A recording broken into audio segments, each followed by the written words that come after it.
All right. Good evening, everyone, and welcome to the October Facilities Committee meeting. Before we get started, I'd like to do a roll call for all of the board members in the room. I'm just going to go in order as listed on my screen, and board members, if you could just respond by saying present once your name is called. Joel Fishbein. Present. Pamela Henry. Present. Bill England. Present. Dan Schultz. Present. Julie Haywood. Present. David Cohen. Present. Chris Pender. Present. Jenny Lohman. Present. And Charles Burdell Williams, present. Hoping that we've had an opportunity to review the meeting minutes from our September meeting. Do I have a motion to approve those minutes? So moved. Is there a second? Second. Pam Henry. Second. Thank you, Ms. Henry. Any comment from the board? Okay. All in favor, please say aye. Aye. Aye. All right, great. And it sounds like no nays, so the unanimous adoption of the notes. I will now hand it over to our guest facilities committee presenter, Dr. Hacker. Well, Please thank take you the very floor. much, Mr. Burdell Williams. Somehow I got roped into doing this again, but in fairness to Sergio Stiletti, who is our interim assistant director of facilities, he has been running around trying to get accustomed to all of the things that need his attention. So I told him that I would be happy to take over the responsibilities for him this evening so that he could attend to other things rather than putting together a presentation. He's very good at building things, but I don't think building a presentation is in his wheelhouse. So I'm glad I had a chance to meet him yesterday. I appreciate, as one board member, his efforts in stepping into this role pretty swiftly. yes. And so I'm happy he can focus on those things, and we can discuss presentations here. Thank you. Thank you for your understanding of that. Sure. So again, as we start with our mission and vision statement, obviously, the maintenance, renovation, construction, upkeep, cleanliness, and sanitizing of our facilities obviously is a key aspect of the work that we do that enables us, hopefully, to be able to achieve at least a portion of our mission in Cheltenham School District.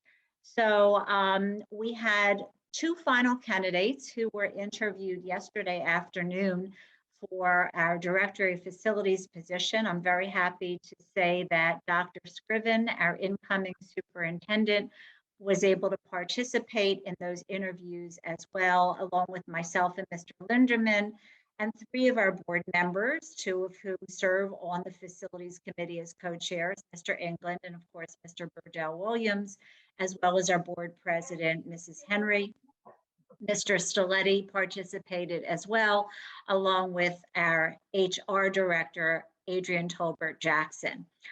So we had another set of questions and situations for our two final candidates. And both of them performed extraordinarily well during the interviews. And the way that we left it at this point is Dr. Scriven is going to arrange a time this week to meet one-on-one with each of these two finalists. And then he will be making his decision as to who he believes is the better candidate to fill the position. We have sent him all of the information that he has requested from the initial rounds of interviews, so he's very well aware of the ratings that were given to at least one of the candidates by the administrators, and he's going to take all of that into consideration along with his interview.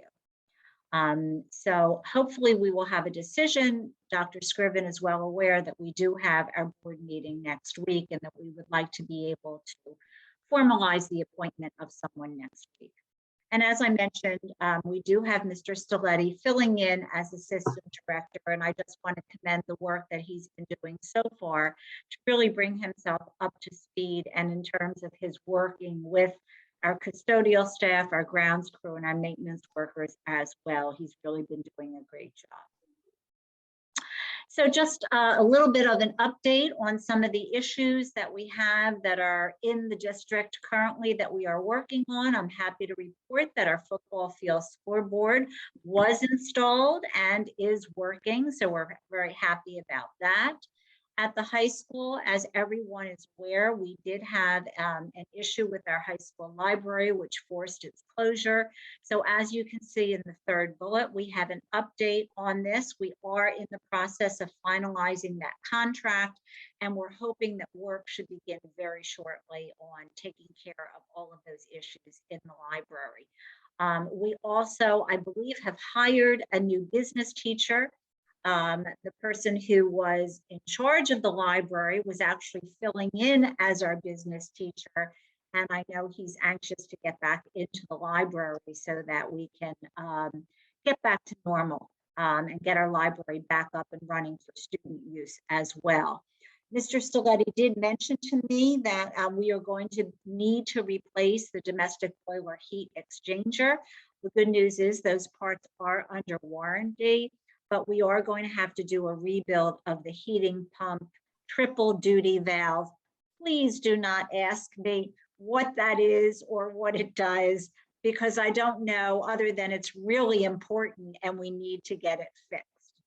So that's where we stand with that additional item in addition to the library at the high school. Does anyone have any questions? Yes, Mr. Cohen, I see your hand is raised. Yes, thank you. A question, are we still exploring if we can get that covered under insurance or because of faulty construction or faulty equipment? Yes, we absolutely are. In fact, I'm setting up a phone call with 3 of our attorneys, Mr. Linderman and Dawn Woods, the administrative assistant in the facilities department, for tomorrow, actually, to discuss that very issue. And I know Mr. Linderman has also contacted our insurance company and is looking into that as well. Great, thank you very much. You're welcome.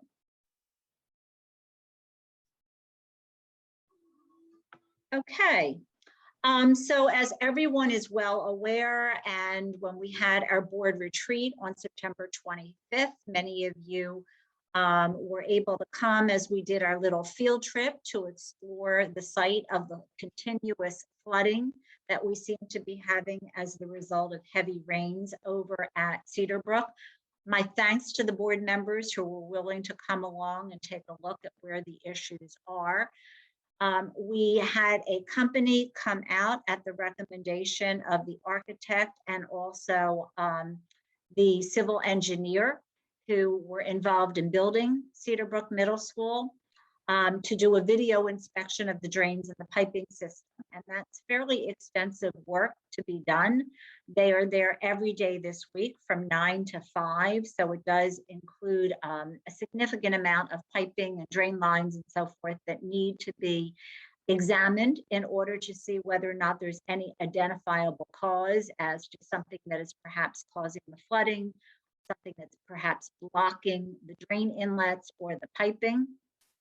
And so we have that work going on all this week. I actually was over at the middle school yesterday morning when they showed up on site. They came right at 9 o'clock.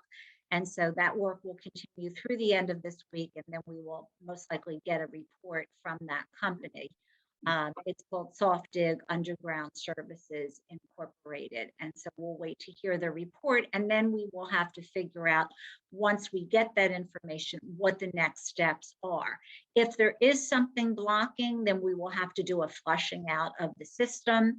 But we did not want to commit to that until we saw what the results were of the video inspection. So that's really step 1 in the process of trying to uncover what has been causing that flooding all of these years.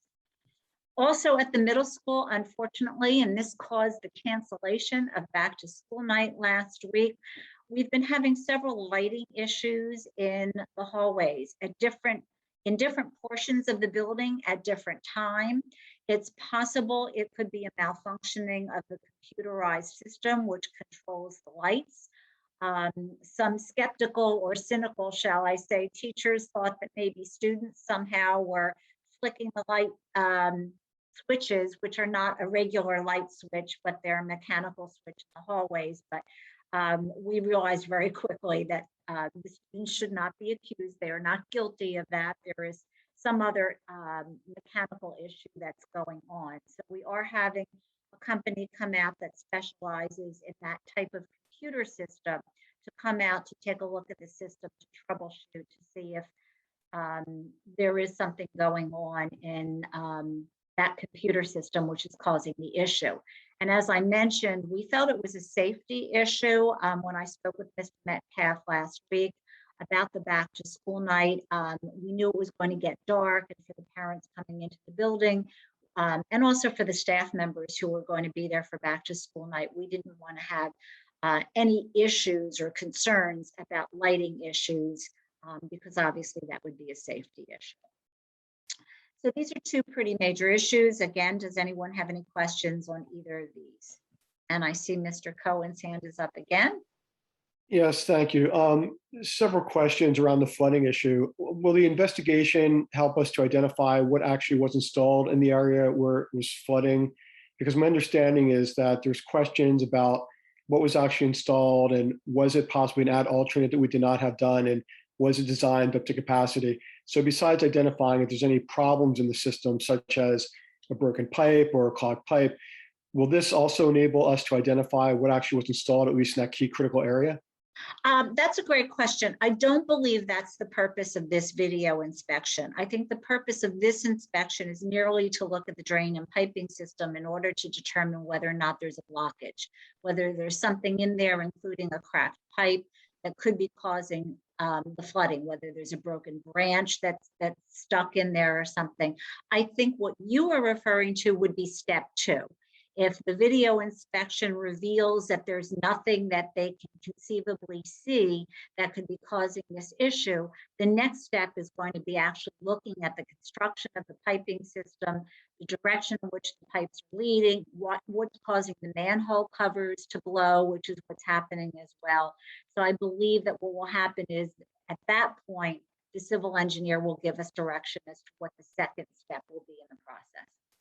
Thank you. My other related question is that because the clock is ticking on this, and that it might at some point become a legal issue, I don't certainly want to talk about the legal issues in the public setting per se, but because the clock is ticking, I would just encourage that you talk to Mr. Diazio and or other people to ascertain what possibilities we have, especially because every day that goes on, not literally every day conceivably, but we do possibly run into some timing deadlines and issues that might limit our ability to go and pursue certain legal options if we want to. So it might be prudent to identify what options we have now, and if there's any interim steps we should be taking to maintain those options.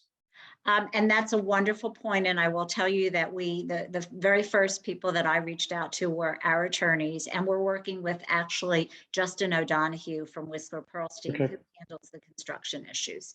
So he is intimately involved in all of this. And as a matter of fact, his recommendation was do the video inspection first. Don't do any flushing of the system yet. Let's wait and see what that reveals. So we are working hand in hand with Justin on this. Great. Thank you very much. That's all. You're welcome. Ms. Haywood? Yes, thank you. You're doing a great job, Dr. Hacker, on this presentation, especially with Thanks. responding to Don't all the get any questions. ideas. Don't get any ideas now. But seriously, one question regarding the lighting issues. Because the computer system, I'm sure, operates more than the lights in the buildings, is that computer system under warranty, currently under warranty? Well, you caught me. I don't know. Okay. Okay. But obviously that's something that, we will have to determine once they take a look at it. Okay, just because if it is under warranty and there is maybe a system review that could be done, we can maybe get ahead of any potential other malfunctionings of the system that could occur. We'll know more once the company comes out. And I believe this company, Hubble, is the company that may have installed that system. Okay, thank you. You're welcome. Mr. England? Thank you. Question back around the leak, the water, the pipes. I won't ask you anything technical, I promise. But my question is this: I believe that there had been a meeting or a discussion with architects and engineers, and I'm just wondering, I understand our need to do a thorough inspection to make certain that things are put together the way we believe they were put together. But is that a possible second step? I know that Glenn was involved in a meeting or discussion, and I just wanted to follow up with that, see how that fits into this. Yes, you're absolutely correct. We actually had Justin O'Donoghue, our attorney, was at the meeting where we actually walked the entire site and looked at where the flooding was that has gone into the gym, as well as the flooding that is down below by door A1. So we had Justin there, we had Rod Fry from Gilbert Architects, we had Glenn Harris from Renew, who was the civil engineer. So they were the ones who were out there inspecting the site. Glenn was really the one that recommended the video inspection as the first step. And once we have the results and those findings, he'll recommend what we can try next. Does that answer your question? Yes, that does. Thank you, Dr. Hecker. Sure. Mr. Fishbein. Thank you. Following up on Mr. Cohen's comments about council, I add a second to the urgency. And I would, if you would like for, I'd love the opportunity to be involved with if Mr. O'Donoghue wants a board perspective on some of the steps to take. You know, I'd be happy to. If you want to suggest a call, that would be fine with me. And it's really outrageous that this building is so very new and so very troubled. It is a significant concern. Thank you for your offer. I may very well take you up on that. I will tell you that there are 3 attorneys, and I apologize if I said this before, who are going to be involved in this phone call tomorrow, along with Mr. Linderman, as well as with Dawn Woods. The whole object of that was to see what construction documents we still have on hand in the facilities department, so that we can try to get a hold of those documents and look at them, look at the as-built, so that we really know how was this constructed, and where was the error? Is the error something external that has since happened, or is it a project design flaw? And so that's why the attorneys want to try to get a hold of those construction documents. So Yeah, there's a third option. I'm sorry for interrupting. No, go ahead. It's either design, construction, or events since they laid the last stone. Those are the 3 things that could have happened. 2 of those are somebody's fault. One of them is not. And that's given the history of this building and what we found when we took the skin off, and it was poorly constructed the first time it was constructed. It had major flaws in its construction and design initially, and now we're getting leaks 4 years in.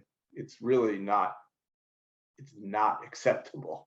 And I'm not lecturing you, you share my view. I'm just stating, both for the committee, but also for the public, that this is how we see it. That's all I have. Thank you. Thank you, Mr. Fishbein. Ms. Lohman. Thanks, Dr. Hacker.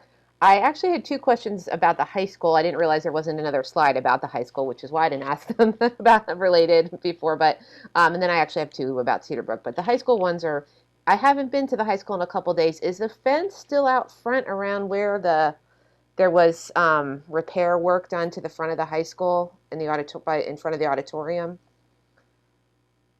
I haven't been there since last Wednesday or Thursday, and to be honest with you, I didn't notice whether or not the fence is there. I can check on that and see. But where I normally park when I'm walking into the front of the building, I'm not looking at that perspective, so I didn't notice. Right. When I drove by there last week, I was like, oh, that fence is still up there. I'll check on it. Even though it's been fixed. So thank you for checking. And of course, it's right in the front of the building. So the other question that I had about the high school is the fire alarms. I understand there's still been some malfunctioning. What's the status on that? Well, we've been okay as far as I know for the past, I would say, week. We did have the company come out again, and my understanding is that they looked at it again before the last several days, and hopefully they fixed whatever it was. I will check again with Mr. Stiletti to see if he's planning on bringing them back at all within another 2 weeks or whatever. But as far as I know, since the last time they came out, there have not been any malfunctions. Okay, thank you. And then my other two questions about Cedarbrook. One is really just a comment. The lighting issue, having been on Cedarbrook's PTO kind of pre-COVID and having been in that building, especially after hours, the lights went off constantly. Now I know they're motion controlled and motion censored, but then we always had difficulty getting them turned back on, getting them to stay on. I remember being at one meeting where the principal literally stood by the light. It's not even a switch. I wouldn't even call it a switch. It's whatever controls the light, and tried to hold it so it would stay on. I mean, I don't know if that has anything to do with anything, but I wouldn't be surprised if there's other lighting issues besides the hallway in that building. I experienced them definitely in the Learning Commons and in a couple of classrooms. Well, I appreciate that. That's good additional information to have, because I can make sure that we at least bring that to the attention of the company coming in to explore whatever the reason is behind what they're seeing currently. Yeah, I always found that lighting system be extraordinarily frustrating, honestly. So maybe it was just me.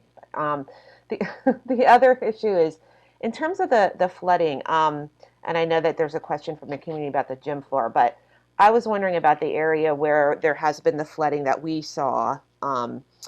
Is there any sort of structural work that needs any additional kind of repairs that need to be made, not to the outside, but to the inside currently as a result of the flooding? Well, we don't know yet, because we Okay. don't want to fix anything until we know what the root cause of the problem is in the event that it happens again. The only thing I can tell you, and I added this as a bullet, is we are having our environmental services company and our EPA specialist come out to do another moisture reading in the interior of the building. But we don't want to take care of any of that work, obviously, until, even though we know time is of the essence with that as well, until we've been able to identify what the issue is to prevent it from happening again. Sure, of course, that makes sense. Okay, thank you. Thanks very much. Those were my questions. You're Thank welcome. you. All right, I think we covered board questions. There is one question from the community, Dr. Hacker, from Elisa Davison from Wincote. Yes, I understand, and from our last tour there, that they were actually working on finishing up the sanding. Once the sanding of the gym is completed, then they will do the refinishing. I don't know a precise date for when that's going to be done, but we can certainly try to find out when that's going to be.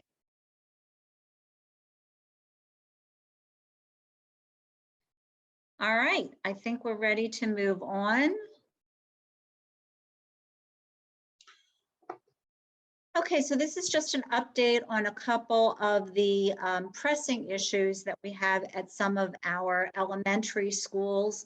At Elkins Park, we know that we have the piping to the boilers is cracked. It's been an issue. The teachers are aware of it. There are a number of concerns about heat for winter. Apparently, there were concerns last year, even though folks really weren't in the building during the primary winter season, but nonetheless, there were still heating issues last year. So the work is taking place in order to try to get that contractor in right now. According to Mr. Stiletti, he also told me at the end of last week, they're also going to need to replace the hot water heater that's in the building as well. So he is working on this. He understands it's a priority to get this taken care of as quickly as possible because of heating season coming upon us. We're pretty lucky so far. The forecast for October looks like it's going to be pretty mild, but obviously this is a high priority to get this work completed in Elkins Park. At Winco, we have a contractor that will be coming out to do some pretty extensive work to install this cooling tower piping. We have a diagram showing that it is going to be leading from the mechanical room outside. They're digging trenches through the ground in order to get this piping up to the cooling tower. All of the details on this, when I looked back at one of our previous presentations, were actually provided to the board last spring. My guess is you most likely don't remember all of the details of what was provided at that point, but at that point as well, there were diagrams presented that showed where this piping was going to go. The quote was received, it was approved in July, and we're trying to get McClure, the contractor, in order to secure the dates for this work. Does anyone have any questions about those items? Okay, and then all I have left is our typical school dude update. Because everything that I just spoke about are really the most significant items that Sergio feels are the priorities that need attention and work at this point.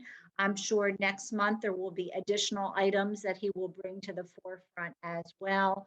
And again, this is a screenshot of our school dude work order requests. The one thing that I can tell you that I'm very happy about is Mr. Stiletti really is very diligent about trying to attend to these items.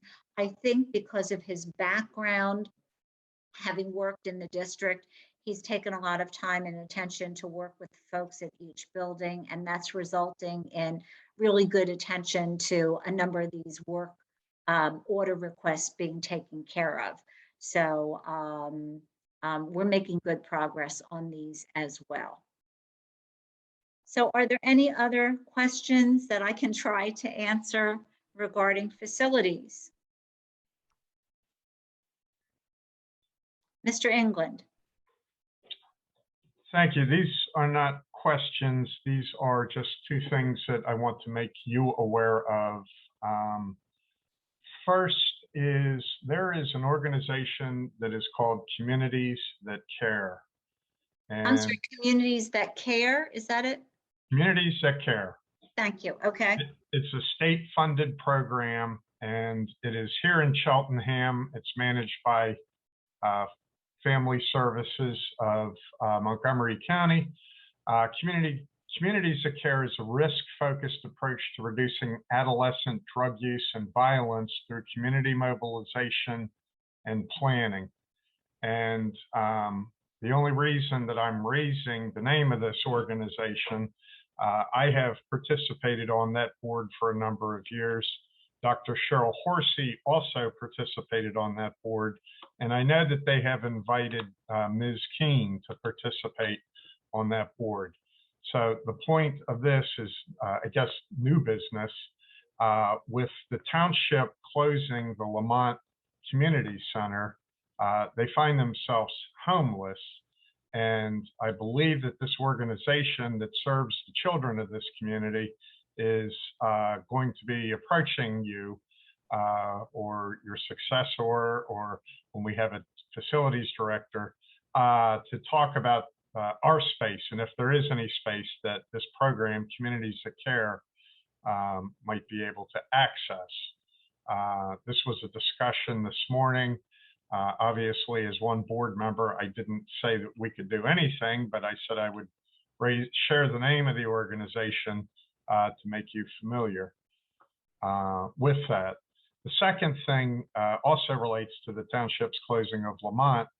You may have somebody, while you're still here, because the clock is ticking very quickly, contact you about additional polling space in our administrative building.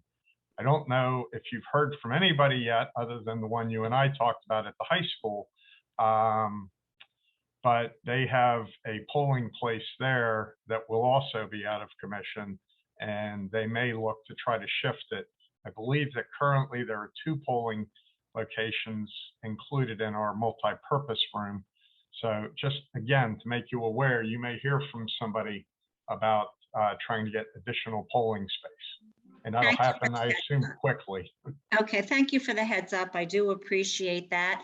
And hopefully they will, and we can look into them, both requests, and see if we can accommodate them. I know we also, we're trying to look into any possibility of helping out with the 2 library closures as well, and seeing if, for example, we could extend hours and make our own library spaces available so that children could have a place to come for reading time and so forth.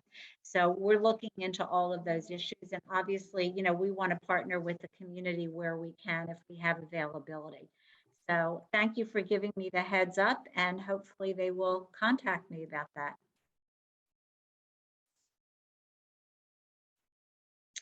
All right, anyone else? I'll turn it back to Mr. Burdell Williams. Yep, I don't see any other board questions. Looks like we have a question from Leah Mulhern related to the gym floor. I can read it verbatim because I don't believe the community can see the question and answer as posted on my screen.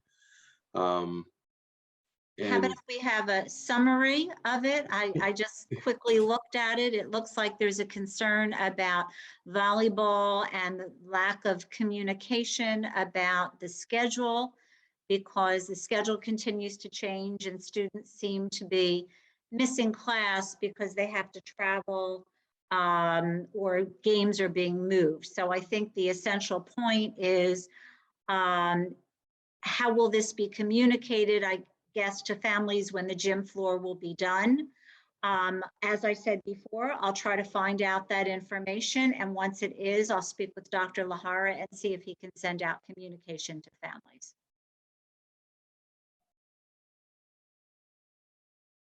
All right. Looks like Mr. Schultz has Mr. his Schultz. hand up. Oh, sorry.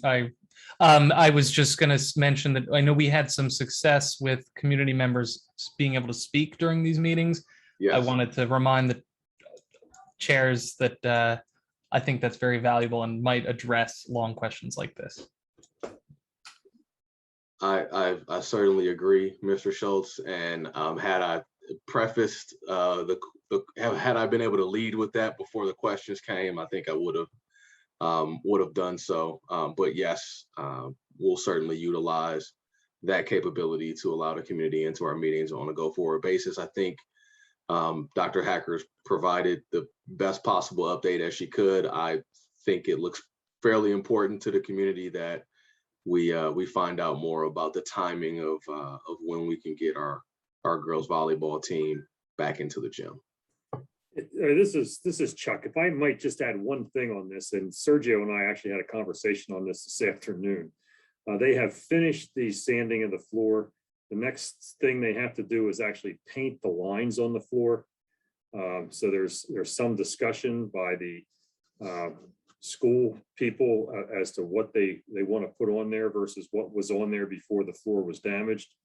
And then once the painting is done, then it'll be refinished. So you're probably, if they painted right away, I know refinishing a floor is a 2 or 3 day process because you have to do multiple coats. And Chuck, thank you so much for sharing that. But I think the most critical part of what you said is, I don't know if they've already made a decision about what they want to have on the floor, but that's obviously something that we can try to push them along, so to speak. Hopefully they've put some thought into this already so that that determination doesn't take a significant amount of time and they can get the lines in and whatever, whether it's a panther or whatever logo they want to put on that floor. Hopefully they've already put some thought into that, so it won't take too long to make that determination. And I think Chuck is frozen. He still has the same look on his face. Oh, Yeah. okay. Well, then I did notice that as Then well. I said that for the good of everybody else. And I'll talk to Chuck about that tomorrow, as well as Dr. Lahara. So in light, and also to respond to what Mr. Schultz and I were discussing a moment ago, one of the community members does have her hand raised. So Mr. Kaufman, if we could allow Ms. Mulhern into our meeting here, give her the ability to provide comment. Hi, can you hear me? We can hear you. Awesome, thank you. Welcome. I just wanted to clarify really quick, and I forgot that I could talk, or I would have done that instead of try to get my question across in the Q&A. I just wanted to clarify that we are talking about Cedar Brook, not the high school, in reference to the gym floor. Oh, you're right. I know that you know that, Dr. Hacker, but just for anyone that might be listening. And I also just wanted to clarify, because again, it gets lost in the Q&A, that my frustration is not with the coaches or the athletic director or Mr. Metcalf. They've done more or less what they need to do. They're just trying to keep up with a situation that's beyond their control. And that is where the frustration is. You know, Sunday night, or Monday morning, yesterday, the kids go to school, prepped for a game, packed, ready to go, find out mid-morning, the game has to be postponed because there's a scheduling conflict at the high school. So then, you know, it's not like the end of the world. It's just, you know, there's going to be a few more like this.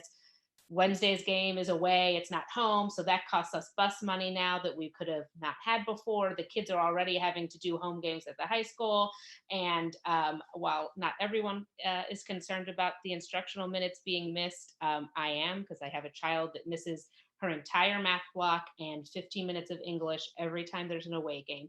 And that happened today, even just going over to the high school. So it's not just, there's a cascade effect. And I understand not having the facilities director or an assistant facilities director. Obviously things are somewhat behind, because I would imagine this issue of not knowing what to paint on the floor would have been decided, because we thought that the gym floor was going to be ready 2.5 weeks ago. So the holdup isn't the lines and the school deciding what to paint on the floor. The holdup is clearly bigger than that. And it's just frustrating to kind of be in this holding pattern and hoping that it will be ready, and then to find out yet again, it's not ready. So I just wanted to clarify, it's not a question, more of a statement. Yeah, no, thank you for that. That's very helpful as well. And thank you. You are absolutely right. I said Dr. Lahara when. No worries. Of course, I know it's Cedar Brook. Thank you, Leah. Thank you, Mrs. Moore. So with that, it looks like we have no other comments from the board or from the community. And I'm looking for a motion to adjourn tonight's meeting. So moved. Joel Fishbein. Second, Julie Haywood. Thank you, Mr. Fishbein and Mrs. Haywood. Any comment from the board? Likely not. All those in favor of adjourning, please say aye. Aye. And opposed? I have none. All right, meeting is adjourned. Thank you. All right. Great job.